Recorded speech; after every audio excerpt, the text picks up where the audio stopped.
सुबह 4:45 के आसपास तक सहरी करके मैं फ़जर की नमाज़ के लिए रेडी होने लग जाता हूँ। फिर फ़जर की नमाज़ पढ़ के आने के बाद डायरेक्ट सो जाता हूँ, तो वीडियो नहीं बनाई।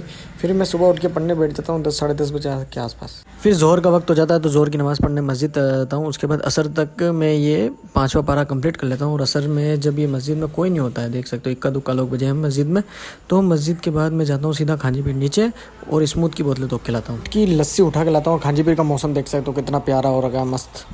तो भाई इफ्तारी का टाइम होता चला है और लस्सी वगैरह ले ली है।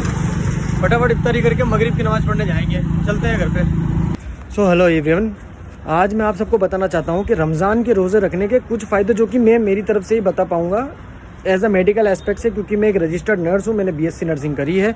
तो मैं आपको बताता हूँ कि रोज़े रखने से क्या होता है, क्योंकि हमने नर्सिंग करते वक्त सब्जेक्ट पढ़े एनाटोमी, माइक्रोबायोलॉजी, ऑन्कोलॉजी, जिसमें हमें बताया जाता है कि सेल ग्रोथ कैसे करता है। कि सेल ग्रोथ मतलब 1 से 2 सेल, इनको कहते हैं चमड़ी हो गई, आपके शरीर के अंदर नसें, खून वगैरह हर चीज़ सेल की बनी है ना। तो सेल ग्रोथ कैसे करती है, उसको क्या ज़रूरत पड़ती है, सेल को ज़रूरत पड़ती है ग्लूकोज की। वो ग्लूकोज को कन्वर्ट करता है एटीपी में।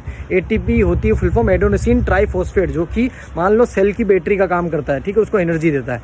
तो जब भी आपके शरीर के अंदर, सबके शरीर के अंदर कुछ ना कुछ थोड़ी बहुत मात्रा में खराब सेल ज़रूर होते हैं, खराब, मिसक्लेनियस, म्यूटेटेड या कैंसरस सेल भी कहें।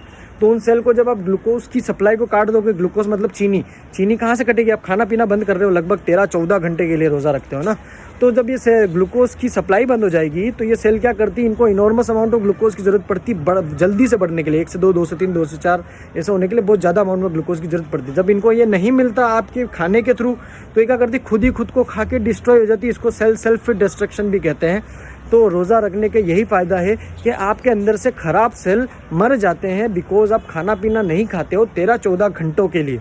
उस 13-14 घंटे में क्या होता है ना, हर खाने की चीज़ में ग्लूकोज होता है कहीं ना कहीं, तो वो ग्लूकोज को आप काट देते हो और ये सेल ख़त्म हो जाते हैं। आपका शरीर थोड़ा बहुत हेल्दी हो जाता है, कम्प्लीटली हेल्दी होने का मैं दावा नहीं करता।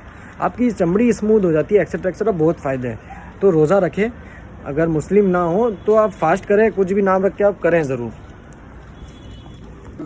फिर इफ्तारी करके जल्दी से जल्दी जितना हो सके मगरिब की नमाज़ पढ़ने निकल जाता हूँ। नमाज़ पढ़ के टोपी का ना गो पी लेते हैं बिलाल में। उसके बाद वापस ईशा की नमाज़ पढ़ने चले जाते हैं। ईशा की नमाज़ पढ़ के निकलते, देखो कितनी भीड़ आती है, कभी कभी आती है, कभी कभी नहीं आती है। जिम खा के करते दिन को आज मिलते कल।